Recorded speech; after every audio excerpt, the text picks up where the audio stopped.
Ok, donc Bishata Ishmael, nous sommes le 4. Tishré 5774. Premier cours de Bekio de la nouvelle année. Alors aujourd'hui, nous sommes le Tzom Gedalia. Donc c'est pour ça qu'on est un peu tous fatigués. Voilà. Tania, donc nous sommes d'Afé à Moudouet. Tout en bas, 3 lignes avant la fin.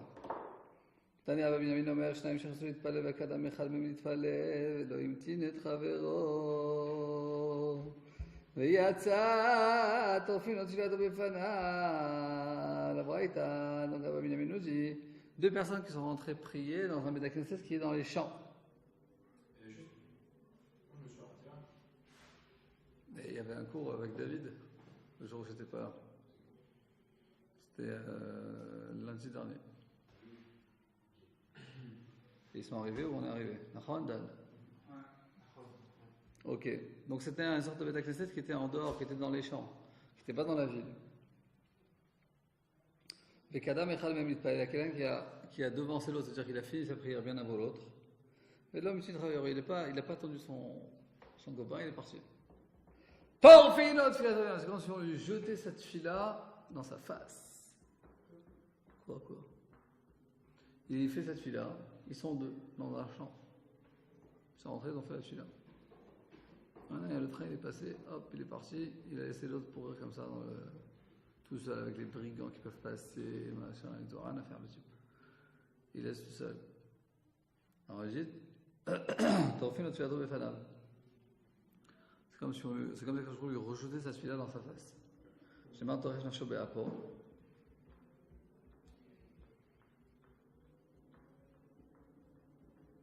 Donc celui qui, on va dire, qui pense à lui-même, on va dire, c'est-à-dire qui toref, on va dire c'est attraper, nafsho c'est sa personnalité, béapo dans sa face. Al-manachat et azev, arrête, pour interrogation. Regardez Rachid. Rachid explique bien. Toref nafsho béapo, regardez Rachid. Lecha omer, je dis à toi, asher garamta lecha litrof et nafshecha befanecha. Que toi tu as engendré le fait que, regardez Rachid, Umaï an-nefesh, c'est quoi un nefesh, cette fila? Donc qu'est-ce qui a engendré le fait que la fila est revenue dans ta face? Donc c'est la suite. D'où on sait que nefesh cette fila, Umaï an-nefesh cette fila, que moi je t'aimais, va eshpoch et nafshi livnei Hashem. J'ai renversé ma face devant Hashem, donc c'est la fila. Est-ce que toi tu penses que tu es un si grand sadique que comme toi tu as quitté la Beth Knesset et donc tu es sorti, tu t'es allé à Shrina, la Shrina elle va partir avec toi, et la Shrina elle va genre, toi tu quittes la Beth Knesset, la Shrina elle va quitter la Beth Knesset avec toi, elle va laisser ton copain tout seul sans Shrina. Toi tu laisses en fait quoi? C'est quelqu'un qui a de la gave. Et moi, ma tfila, c'est là. C'est une bête de tfila. L'autre, c'est une tfila. Elle est nue, cette tfila. Donc, moi, je pars, la Shrina, elle part avec moi. Et je te laisse tout seul. Donc, la vérité, c'est pas comme ça. La tfila, on lui renvoie sa tfila dans sa face. En deux mots, il y en a deux personnes. Parce que toi, tu as une image d'une Beth Knesset où tu habites? En 14e. Tu imagines, c'est quand même en 14e, on va le samedi matin, il y a plein de monde, et tout le monde sort ensemble, et voilà quoi, basta. Et même si quelqu'un vient tout seul, un jour de semaine, il vient avec son copain, il prie, il a la clé, il ouvre, il ferme, il part, il s'en va, et là, il n'y a rien qui se passe. Là, on te parle d'une synagogue, imagine-toi, en Pologne, dans un champ perdu, dans les chemins, au temps des pogroms, des pogroms. Ok. Donc quand ils sont deux, au moins ils peuvent se défendre, on va dire. C'est cette fille-là. Il y a une charrette avec des chameaux qui sont passés. Ils ne voulaient pas rater la charrette. Il est monté dans la charrette et il a laissé son copain là-bas tout seul. Donc on va dire qu'en gros, c'est ce que nous dit l'Agmara, que même s'il a eu une fila avec plein de kavana et tout, cette fila elle ne vaut rien du tout. Et pire que ça, nous dit l'Agmara, quand il a un comportement comme ça, il engendre le fait que la Shrina Donc la présence divine, elle...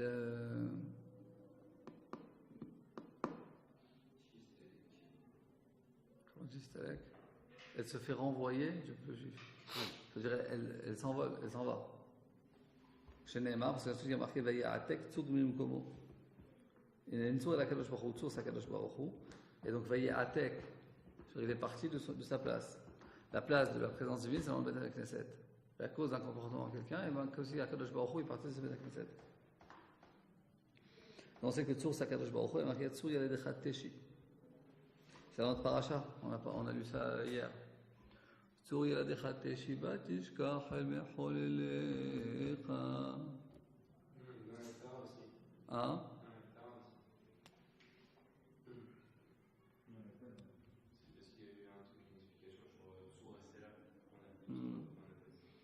Et c'est aussi, il y avait une grande marloquette quand ils voulaient déclarer l'indépendance de l'État d'Israël. Parce que les religieux, ils voulaient mettre dans la Megillat Hatzmaut, qu'on appelle ça. La déclaration d'indépendance, que c'est genre un petit Bezrat Hashem, un petit truc quoi. Et il y avait des communistes en Israël qui étaient païens, mais comment on dit ça, athées à fond quoi. Les communistes, c'est laïcs à fond, donc ils n'étaient pas du tout d'accord qui est mentionné le nom d'Akadosh Baruch Hu dans la Megillat Hatzmaut. À la finale, ils ont trouvé un compromis. Ils ont marqué Yisrout Tsur Israël Vegoalo, grâce au rocher d'Israël. Et alors, chacun peut interpréter le rocher d'Israël comme il veut. Mais il peut dire que c'est Akadosh Baruch Hu parce que dans les Ketuvim, Tsur c'est un des surnoms d'Akadosh Baruch Hu. Ça veut dire aussi un rocher. Donc ça peut être la force du peuple juif qui a fait qu'on est revenu sur notre terre. Donc chacun il a pu interpréter comme il veut. Il y a un rabbin qui a signé aussi. Il a mis des intérêts.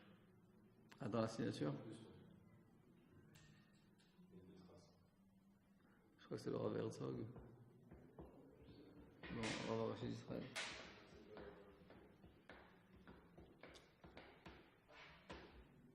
Et c'était fait vendredi, avant l'entrée de Shabbat. Pour pas faire du Chilul Shabbat. Ok.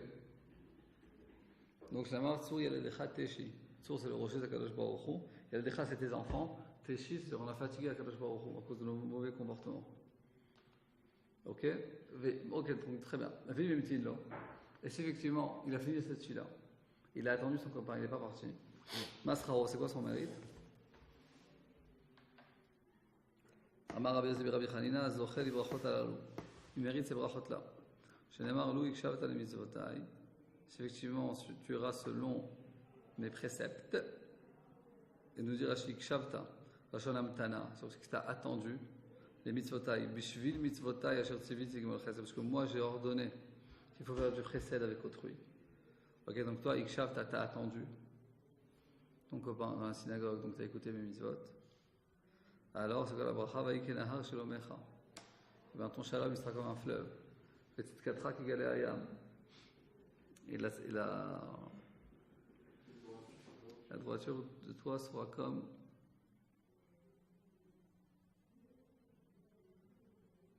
les vagues de la mer. Vaïkechol zaracha, et ta descendance sera comme le sable, etc. Et donc, qu'est-ce qu'on apprend de cette Gemara? Que Sinat Chinam, la haine gratuite, Péroud, le dénouement au sein du peuple juif, et bien, ça engendre le fait que la Shrina, elle ne réside pas entre nous. Et au contraire, si on est unis, et bien ça mène à bracha. On apprend quelque chose de très important, parce que quelquefois ça arrive, dans certains endroits, dans certaines sociétés, chez nous, ça peut arriver que quelqu'un, surtout quand il rentre dans une yeshiva, il étudie la Torah à fond, il s'y met à 7-24, il se drogue à la Torah, c'est bien. Mais quelquefois, il y a des effets, comme tu prends un médicament, il y a des effets secondaires. Alors, un effet secondaire, Alors l'effet secondaire qui peut être ici, c'est que cette fille-là et tout, il y a une fille-là de fou, il rencontre les malachim et tout, Abraham Yitzhak Yaakov dans cette fille-là, Kadosh Baruch Hu et tout. Mais l'effet secondaire, c'est qu'il peut se dire qu'il peut dénigrer les autres gens, sa famille, parce que lui, il se sent qu'il est à un niveau très élevé dans la Torah, il makpid sur tout et tout et tout. Donc il peut commencer à avoir du zilzoul. Comment du zilzoul? Du mépris. Du mépris envers ses parents, du mépris envers ses frères et sœurs, du mépris envers ses anciens amis. Et donc ça amène du pérouse. C'est-à-dire il est plus uni avec eux. Il va se disputer avec eux, il va mal leur parler. Il va leur parler de haut en bas. Genre moi je suis à la yeshiva et tout, j'étudie et vous, faites que des bêtises. Alors même si quelqu'un, il peut avoir des amis qui sont dans, on va dire, une certaine vie qui est, comme il est venu, il a étudié la Torah, etc. Donc il a mis un véritable sens dans la vie. Il voit ses anciens copains qui vivent un petit peu, ça lui paraît un peu bas ce qu'ils font, on va dire. Ok, alors il peut penser certaines choses qui sont peut-être émettes, mais il ne peut pas avoir un regard de mépris envers eux. C'est pas beau. C'est pas du décharet. Il ne doit pas rentrer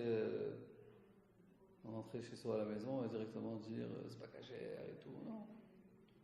Il faut avoir du kavod envers ses parents. C'est très très important.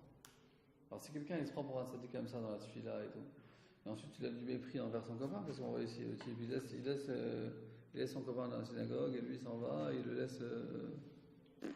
S'en fout quoi. C'est un trinam. Donc on voit que cette fille-là, elle ne vaut rien du tout. Et c'est des choses qui arrivent à plein de gens. Le Bachor Yeshivot. Alors ici à l'Yeshiva, on essaie d'éduquer. Il ne faut pas avoir ce comportement-là. Et même si toi, tu veux être makpid sur certaines choses, c'est pas la peine de le crier sur tous les toits. Quelqu'un, il veut manger méadrine, il veut faire beaucoup plus attention à ce qui rentre dans sa bouche. C'est bien, c'est positif. Mais c'est pas la peine quand tu vas dans un mariage et tout le monde s'assoit et toi tu fais ah non, ici je mange pas. C'est pas cachère de toute manière. Alors si c'est cachère, bon peut-être que c'est pas aussi super cachère comme toi tu veux. Mais on n'est pas tous des réchaïm. Alors ça donne, les gens ils sentent que maintenant eux c'est des réchaïm parce qu'ils mangent pas cachère, tu vois. C'est pas beau tout ça. Faut faire très très attention avec ça. De toute façon, c'est écrit dans la Galette Pessah, quand on dit Racham même Avoda Azot Lachim. On dit Lachim pour vous, ils sont complètement. Nous, il faut faire attention de ne pas le rejeter. Sinon, ça veut dire quoi? Shalom comme un fleuve de droite, genre comme une vague et on a des immenses comme ça. C'est une bonne question. Je suis pas sûr ici que le Sigatra c'est la droiture. Je crois que c'est plus la tzedaka que tu vas recevoir. C'est-à-dire là, le shefa, l'abondance que tu recevras d'Akadosh Baruch Hu, il sera comme une vague. C'est quelque chose qui veut dire l'abondance, quoi. C'est des expressions d'abondance. C'est comme un fleuve. Un fleuve, ça coule tout le temps.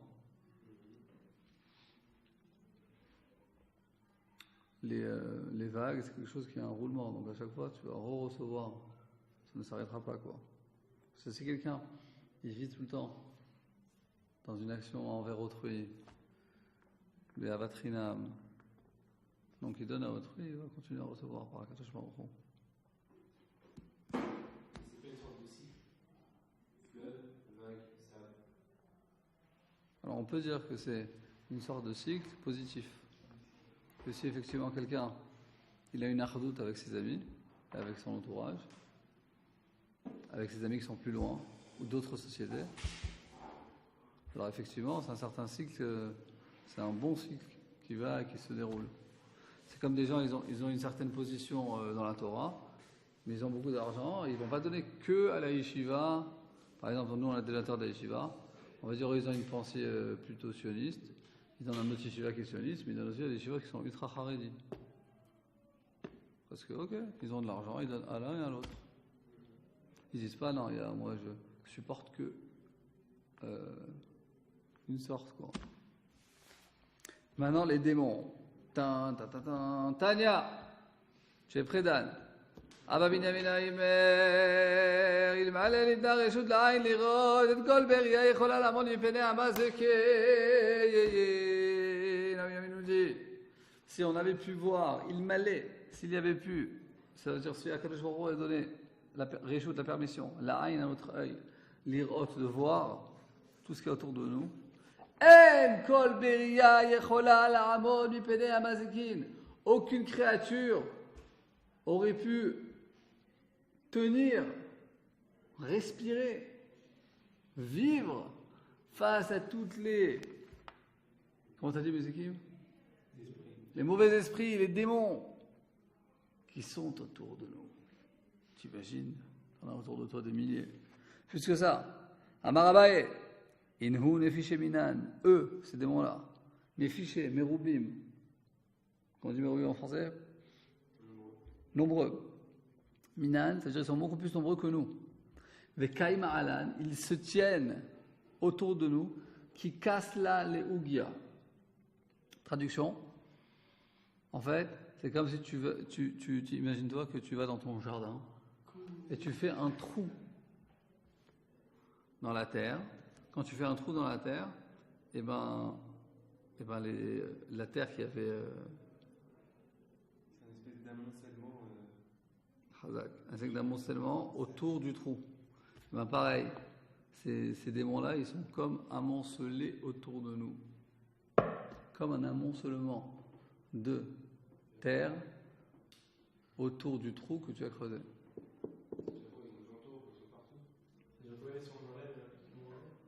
C'est-à-dire qu'il y en a plein autour de nous. Des tonnes. Plus que ça, Maravuna. Chacun d'entre nous. Minan, c'est de nous. Chacun, Minan d'entre nous. Alpha Bismale.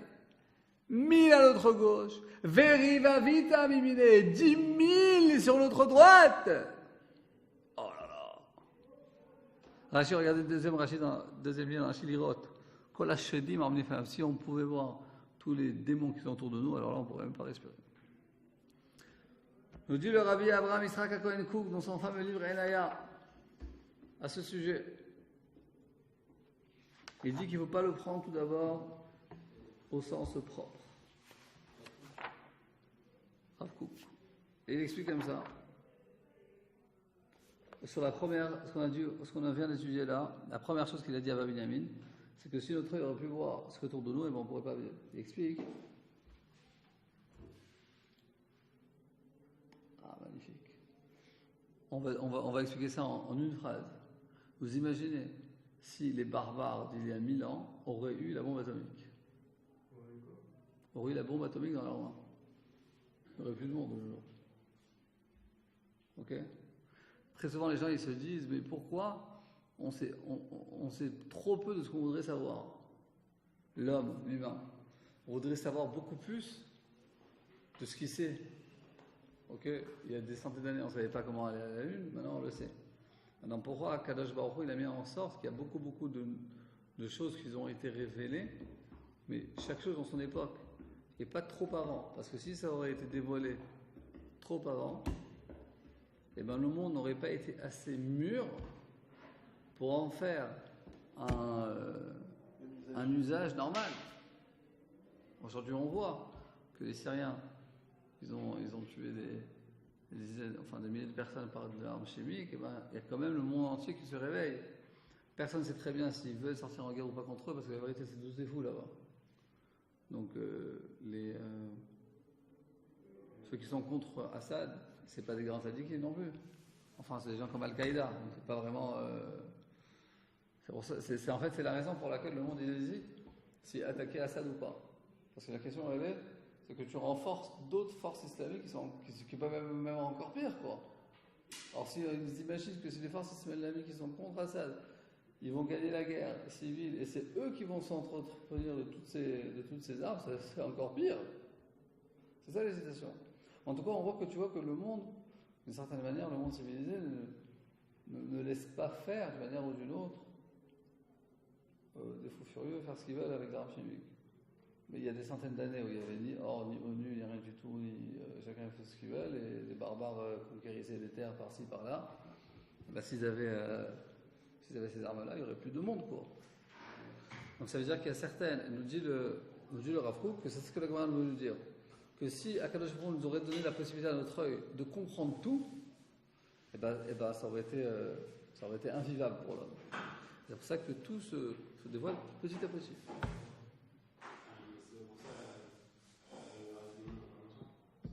Alors on ne parle pas de démons. En fait, à chaque fois, le Rav Kook explique que Mazikin, c'est des forces qui peuvent, des énergies dans le monde qui peuvent engendrer vers le mal. Ok, donc on va dire l'énergie chimique, elle peut faire du bien, elle peut faire du mal. Si l'œil de l'homme aurait vu, aurait compris, aurait pu y arriver, avant qu'il eût été assez mûr pour comprendre ça, ça aurait été une catastrophe. C'est pour ça que jusqu'à aujourd'hui, il y a des choses qu'on ne sait pas. Parce que si on le saurait, alors c'est possible que c'est trop dangereux. Par exemple, aujourd'hui, petit à petit, peut-être qu'on pourra faire un humain. On a déjà créé une chèvre, non? Ok, donc maintenant, il y a dans les pays du monde, il y a l'éthique qui se pose des questions si oui, sinon, parce que les gens ils comprennent le danger que ça peut être. T'imagines, ça aurait été il y a 1000 ans, un fou furieux, il aurait pu faire n'importe quoi avec ça. Je suis pas d'accord, parce que c'est juste qu'on ait vu les conséquences de la mort de Hiroshima et Nagasaki, c'est juste qu'on a vu les conséquences de ça, qu'on a pris conscience. Les gens, peut-être que s'ils avaient pris conscience, ça aurait été la même chose. Et c'est sûr que le monde aujourd'hui est beaucoup plus moral qu'il y a des centaines d'années. Dans tous les pays civilisés, tu ne peux pas aller dans la rue et tuer quelqu'un sans te faire punir. Alors qu'il y a longtemps, c'était pas comme ça.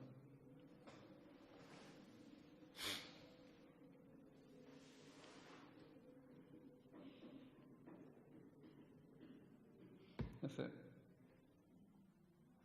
Donc ça, c'est pour la première phrase de la Gemara.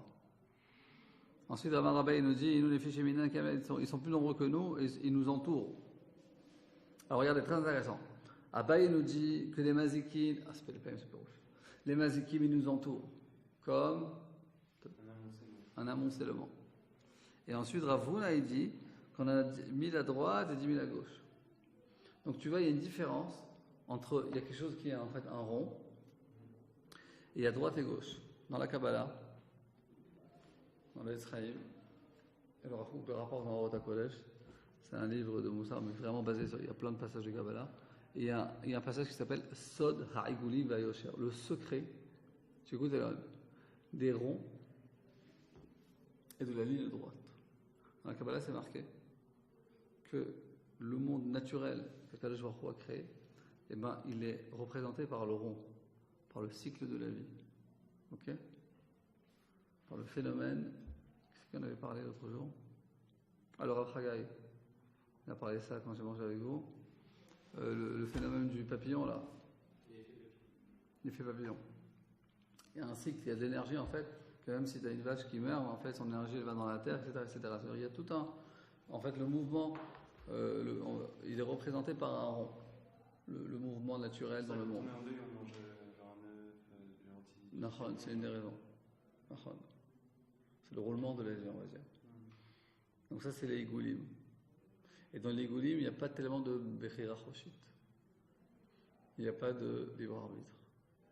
Et le Yosher, la ligne droite, c'est une droite qui rentre dans son rond. Et on appelle ça le Yachar, c'est Israël. En fait, c'est l'humain, mais qui est aussi représenté par Israël, qui est dans la ligne droite, il y a à droite et à gauche. Et ça représente qu'il y a la possibilité de choisir, comme on a lu dans la parachute Nitzavim, que tu as le bien et le mal devant toi. Au Bachata B'chaim, toi tu dois choisir le bien en fait. Cette droite et gauche, ça représente en fait le libre arbitre entre le bien et le mal. Donc là, en fait, la Gemara, qu'est-ce qu'elle veut nous dire? Elle veut nous dire qu'il y a deux sortes de démons. Il y a des mazikim, il y a des mauvais esprits naturels qui sont autour de nous. les maladies, la mort, les tremblements de terre. Ok, la pluie, le beau temps. Ça ne dépend pas de nous. Mais c'est des choses qui peuvent nous porter atteinte. C'est une chose. Ensuite, Rabbeinu Kessie nous dit, et chacun d'entre nous, on a 1000 à droite et 10 000 à gauche. Ça, c'est ce que nous, on crée, en fait. Par notre libre arbitre, en fait, donc il y a une énergie positive ou négative dans le roulement de la vie, et il y a une énergie positive ou négative qui est créée par nous. Nous, on a les sérateurs en nous, et si on fait des bonnes actions, des bonnes pensées, des bonnes paroles, eh ben, on ajoute du bien dans le monde, mais si on fait des mauvaises pensées, mauvaises paroles, mauvaises actions, eh ben, finalement, on donne de la force et l'énergie du mal dans le monde. En fait, il y a une guerre, il y a un combat dans le monde entre le bien et le mal. Chaque chose possible qu'on fait, on permet au bien de gagner, on va dire. Akadosh Baruch Hu, bien sûr, il dirige tout, c'est pas qu'il y a deux forces dans le monde. Mais Akadosh nous a mis dans un monde où il y a le bien et le mal. Il y a un véritable combat. Qui va gagner, quoi? Est-ce que c'est Al-Qaïda qui va gagner? Ou c'est Israël qui va gagner? Est-ce que c'est la religion qui prône la mort? Ou c'est l'Israël qui prône la vie? C'est toute la différence. Alors, pas mis à gauche et 10 000 à droite. Ça l'explique pas.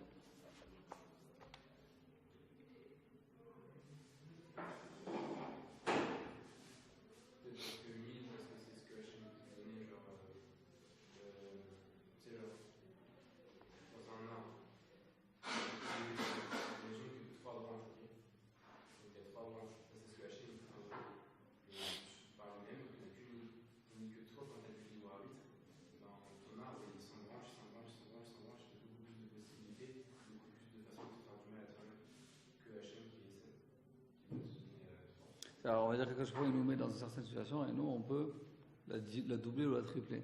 Le Rav Kook en fait il explique un petit peu ici, il rapporte ça provient du passouk. Il parle Misidra, Elef Urvava, Necha Elef Hakogash. Un passouk qui parle en fait de 1000 et de 10 000. C'est bon.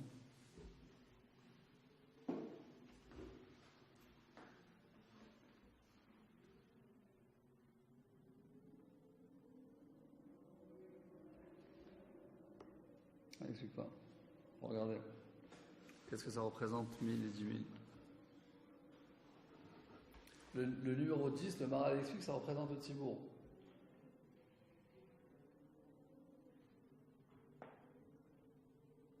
C'est pour ça que la Gdoucha réside en 10. Minyan 10. Parce que 10, ça représente la collectivité. Donc ça nous dit qu'il pourra 1000 et 10 000. Enfin, après, ils n'ont pas de 1900 ou 800 ou 700. Parce que le 1000 ou le 10 000, ça représente en fait, on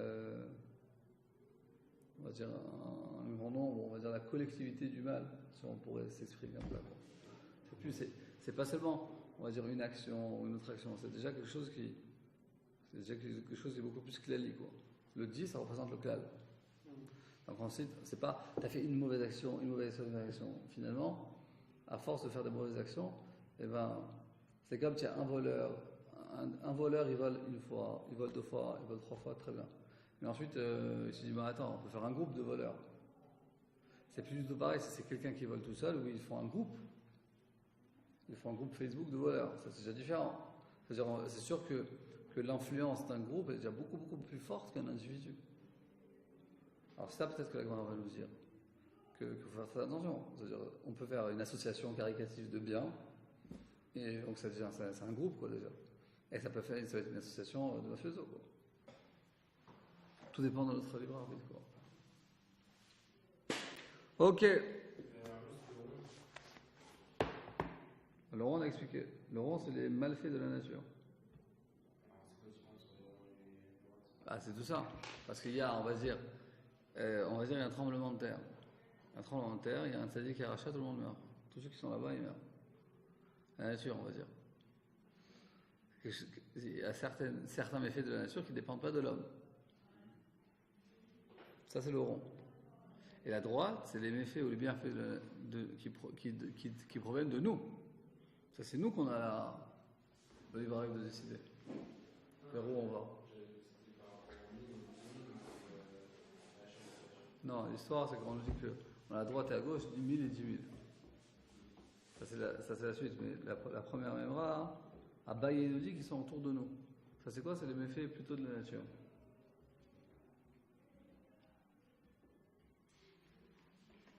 Ok.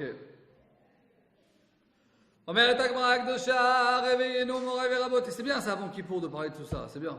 Ça fait du moussard et tout. Ah,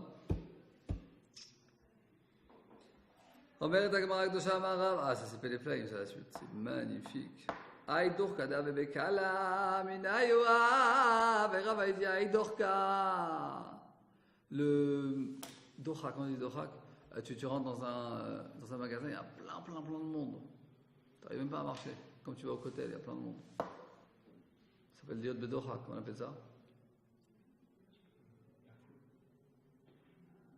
T'imagines, tu dois rentrer dans un tout petit couloir comme ça. Ouais. L'étroitement, c'est comment on va dire l'étroit, mais non. L'étroitesse? Non. Ok. Donc l'étroitesse qu'on ressent au cours du Rav, le Shabbat après-midi, Minaï Huave, ils proviennent des mauvais esprits. Me dit la Gemara, on prend un exemple, il y a un amphithéâtre,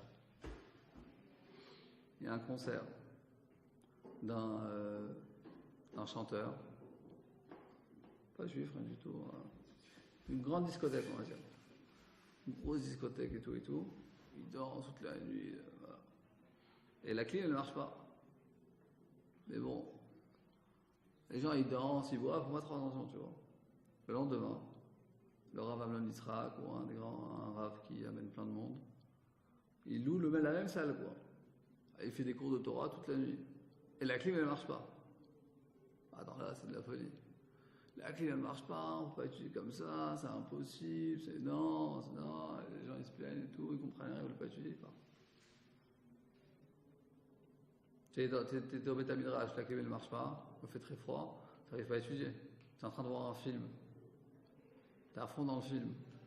La clim, elle ne marche pas, tu continues à voir ton film. On est bien d'accord. Tu es en train d'étudier la Torah, il y a 2 personnes qui passent à côté. Et ça va Dan, ça va? Ah ouais, toi, comment s'est passé Shabbat? Tu es en train de voir un film, tu es sur un truc, quelqu'un qui passe, ça va? Tu le vois même pas le type. Tu es dans ton film. C'est vrai ou pas? On est bien d'accord. On dit le Rav Kook, nous dit la Gemara, nous c'est les démons. C'est quoi les démons en fait? C'est déjà quoi? Rav Kook explique. En fait, c'est rare quoi. Que quand on va dans un cours de Torah, et ben il y a les Sarah qui se réveillent et qui nous invitent, ils nous inventent plein de. C'est étroit, il fait chaud, il fait froid, il pleut, il neige, la pluie, le beau temps, j'ai raté mon avion, plein de trucs comme ça. J'ai raté le bus. C'est vrai, à chaque fois j'entends des excuses extraordinaires. Il y a 2-3 ans, il y en a un qui est pas venu. C'était vrai que c'était le mois d'août au début de l'année, quoi. Je sais pas comme c'est aussi 11 ou 15 ou 16. Moi, il n'était pas arrivé. Alors, qu'est-ce qu'il m'a raconté? J'ai raté mon avion. Et donc, il n'avait pas raté, il était en vacances à Eilat. Mais il avait raté son avion. C'est-à-dire, vous trouvez. T'as déjà vu quelqu'un qui rate son avion? Ouais. C'est grave. Non, comment ça arrive, quoi? J'ai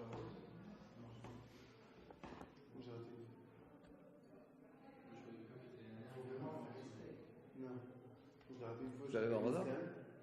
J'avais genre 1 heure. Mon avion était en panne.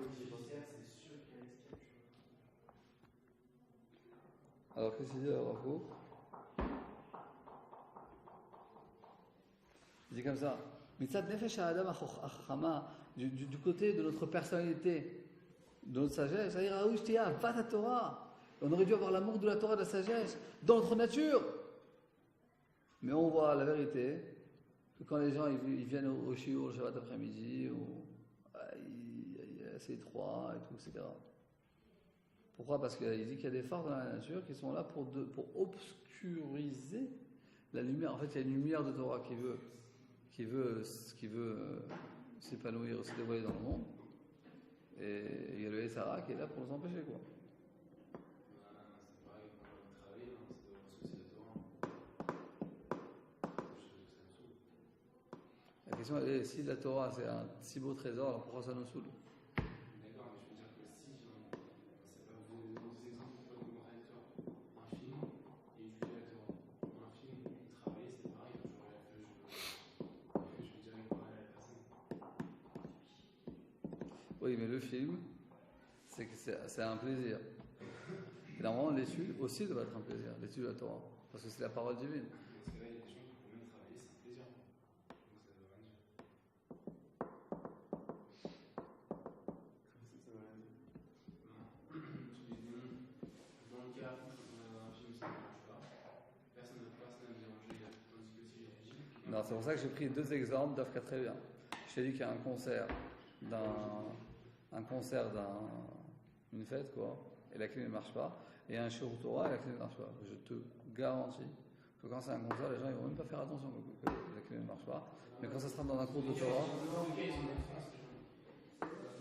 Dans tous les cas, ils sont en France, et en plus, ils ne sont pas venus pour se concentrer ou pour autre chose, ils sont venus pour kiffer. Il y a beaucoup de gens quand dans la. Mais qui sont, tu fais semblant de ne pas comprendre, mon cher Samuel. En général, tu n'as pas. Tu connais pas, tu n'as pas dit Sarara, tu sais pas de quoi je parle. Ben voilà, c'est pas la peine de décrire ça. Hein? Alors donne-moi toi un bon exemple, Samuel. J'en ai en tête, quand vous avez dit, si je vous avais un kiff de faire ça avec un stylo, on va pas s'en arrêter. C'est pas un exemple très convaincant, mais je veux dire. Ok, alors on peut être convaincu que la Torah c'est un kiff, malgré cela, on aura du mal à étudier. Non? La preuve, c'est qu'il y a des gens qui ont quitté leur famille, leur patrie, la France, ils ont pris une décision réfléchie avec leurs parents, avec eux-mêmes, etc., de faire 4000 km et de venir étudier dans une yeshiva. Et quand ils viennent à la yeshiva, et maintenant il est le moment d'étudier, ils ont la flemme d'étudier, malgré qu'ils savent très bien pourquoi ils sont venus. Autant il y a des moments où ils vont être bien, Allah Baruch.